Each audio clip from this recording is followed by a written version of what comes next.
The relationship between Jimmy Butler and Pat Riley has broken down rapidly, so let me explain it for you. Since being traded to the Miami Heat from Philly in 2019, Jimmy has been pretty successful with them overall, leading the team to 2 finals appearances, one versus the Lakers in 2020 and the other versus the Nuggets in 2023.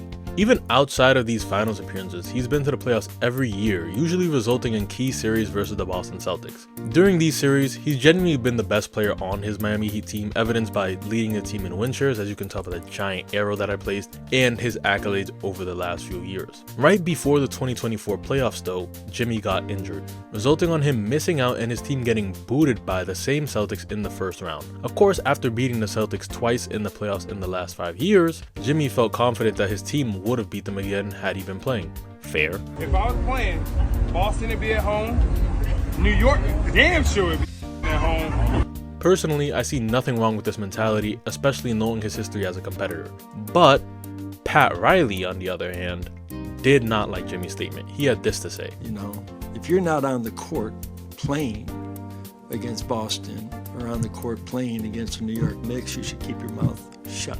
As the new 2024-2025 season begins, not much is going on, but come December, rumors about Jimmy wanting to be traded started coming to the surface. Here's where it gets good though.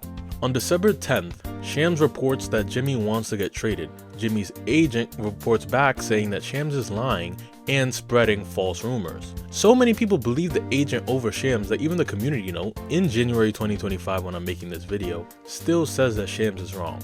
Then again, on Christmas Day, Shams reports that Jimmy wants a trade so he can play for a contending team. Once again, shots get fired back at Shams. Not from Jimmy's agent this time, but from Heat executive Pat Riley, 1 day later. Then, for the third and final time, Shams reports that Jimmy wants to trade out of Miami on January 2nd, 2025. But the reply this time is on his side. In the post-game interview that day, on January 2nd, Jimmy essentially announced himself that he wants to be traded. Can you get your joy back here on the court? Probably not. Guess what happens a day later? Jimmy gets suspended several games by the Miami Heat for what we like to call basically BS. First thing I thought to myself was an overstepping of boundaries, and it looks like the NBA Players Association thought the same exact way as they filed to dispute the suspension only an hour later. So lastly, you may be wondering, why were Pat Riley and his agent denying it the entire time then? You need to think about it from a business perspective. Jimmy's trade value is much more higher when teams don't know that you're desperate to trade him. But as soon as teams know that you're itching to get rid of him, they can lowball you for whatever they want.